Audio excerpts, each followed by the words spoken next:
Hi guys, I just wanted to intro the following video. I've been meaning to do this one for a really long time as it's the question I probably get asked the most, how to apply my swollen eye prosthetics safely when they're obviously so close to the eyes. So I hope it helps. So apologies for starting with a boring static image. I just wanted to show you how I prep the prosthetics before application. So I'm using a left swollen eye, and in the top image you can see that's how it comes, and underneath you can see how I trim it ready to apply. I'm going to start by applying the eyelid first. I always do it this way round, just personal preference. You can do the under eye first if you find that easier. And the glue I'm going to use is Prosthetic. It's perfectly fine to use a silicone glue such as Talisis if you prefer. I just quite like using Prosthetic around the eyes as it's such an expressive area and the Prosthetic tends to move really nicely with the skin. It doesn't matter whether you want to apply with a brush or a cotton bud. I'm using a cotton bud just because then I can throw it away after. But the main thing to be careful about is not having too much glue on your tool so it can't drip down into your eye. You can see when I'm working right next to the eyelash, I'm patting on very small amounts, but really I'm prepping my glue all over the eyelid so I don't have too much to do afterwards. I don't want to be trying to get a little brush in there close to the eye to add more glue. Remember not to leave any gaps in the glue and make sure the glue has gone completely clear before you apply your prosthetic. If there's any white or milkiness to the glue, that means it's still liquid and it won't be tacky enough to hold your prosthetic on. Now this step is a lot easier when you're applying it to a different person. Turns out it's very difficult to apply a swollen eye to yourself in a mirror while filming, and that's why I'm also not really in the centre of frame. I apologise about that. But as you can see, I've held it and made sure that the base of the swollen eyelid is right down against my eyelashes. So even though I've cut myself a hard edge there on the prosthetic, because it's butting up against the eyelashes, you shouldn't see that edge. Then I've pressed it down lightly everywhere else, being careful when it comes to the cap plastic that I've got a little bit of tension on it to avoid wrinkling, but I'm not pulling so hard that it's overstretched. And now I'm just adding the extra glue where I hadn't prepped it before.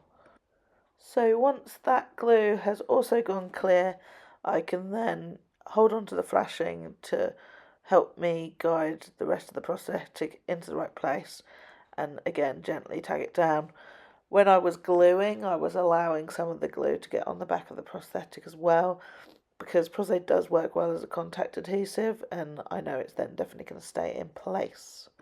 It is a tricky area to work in, and obviously you need to be careful of your actor's eyes, so be as gentle as you can when you're pushing it down.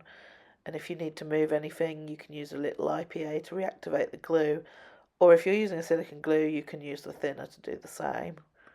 So now I'm dissolving off the edges, which is done with acetone, which I think is the bit that people get most worried about when working this close to the eye. You just need to make sure you don't have too much acetone on your brush. So I like to have a tissue next to my acetone so I can dip my brush in, dab some of it off, and then I have the bare minimum for dissolving my edges. If your brush isn't waterlogged with acetone, it's not going to be dripping. I always remove the flashing first, and then I can go back in if there's any little bits I need to adjust. Whilst applying the eyelid, you can mostly do it with the actor's eye closed. Just have them close it lightly so it's not scrunched at all. Now onto the under eye. This needs to be done with the eye open and preferably looking up the whole time. Obviously, because I'm applying it on myself, that wasn't really possible, but it's much easier if your actor has their eye rolled upwards, so you've got full access to under the eye and under the eyelashes. Again, gluing really carefully under the eye. As you can see, I'm getting it right up under the lashes. My goal here is to have glued that whole area directly under the lashes so that I don't ever have to try and get my brush back in with some glue once the prosthetic is already stuck down. It's also the reason when I trimmed the prosthetic piece, I cut the cap plastic down really quite close to the silicone. I wanted just the tiniest amount so that I can work it under the lashes, push it down, and most of it disappears into the skin already without any dissolving having to happen. The key with applying these swollen eyes is really just taking your time and being methodical. I'm pushing a tiny bit at once because I really want to make sure I don't create any little pleats at the top there, because it is such a hard area to get back into. And if I do need to dissolve anything there, it's going to be very fumey right close to the eye. Then I just need to add some more glue underneath, so I do that again, and once it's gone completely clear I can lay down my piece fully and then begin to dissolve the edges. Now I need to dissolve off these edges after it's laid down, and I often find it's harder with the under eye because you want their eye open for most of it, which means it's then going to be fumey. So again, I want to try and do as much as I can with their eye lightly closed, which would be removing all of the flashing from around the bottom edge, and then just being really careful and working in small bursts for anything near the top. Not only do you not want your actor to be uncomfortable, of course, from the fumes, but also if they have sensitive eyes and those start running, that's going to cause problems for you and your prosthetic. Now, because I took the time to prep the glue under the lashes and the cap plastic all went down fine, I don't really have too much to do there. If anything, it might be a few dabs of acetone just to break up that line.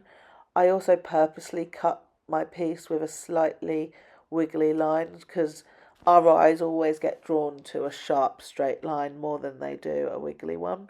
Again, I'm using the tiniest amount of acetone possible on my brush to do this because my eye has to be open, and I'm doing it in short bursts, waving the fumes away and really taking my time. I'd rather take a long time about this and make sure it's not too fumy. So once that's all applied and you're happy, you can move on to colour. I'm going to start with just some washes of Skin Illustrator. Obviously these are alcohol activated, so again you do need to be careful around the eye. I would do all colouring with the eye properly closed. Make sure your actor knows not to open until they're told. I often do my painting with spatter brushes, but obviously that's a bit tricky around the eye to get into the socket, and also if the actor suddenly opens their eyes, they're going to get an eye full of alcohol, which won't be very nice. And on myself, I can't spatter without seeing what I'm doing. So I'm using one of my favourite Titanic stipple brushes and using some of the lighter mauve tones to add those pinks in my face into the prosthetic, as it's much lighter than my skin. When using the illustrators, I use loads of alcohol to really dilute it. When you think you've got enough alcohol, add a bit more and make it really sheer like a watercolour, and just layer it. You're going to get the most natural results by doing it in thin layers rather than going straight in with a thicker paint that looks like it's on top of the skin rather than coming from within the skin. Like I say, the purpose of this is really just to get a bit of my own skin tone in the prosthetic before I put any other colours in for bruising. Now I'm going to move on to using a glazing gel. These are made by Skin Illustrator as well, but they're not fumey. You don't have to add any alcohol or anything. They come out like a gel, so much nicer for the actor and means you can work with their eyes closed and get right up close to the lash line.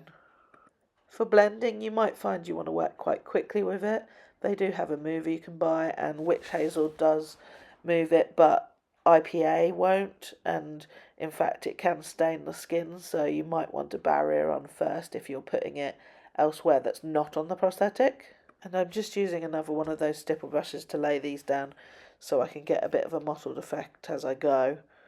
You can see I'm able to put quite a lot of product on and work quite quickly with it because of the lack of fumes. It makes life a lot easier, and it's long lasting too, so it's a good product to have in your kit.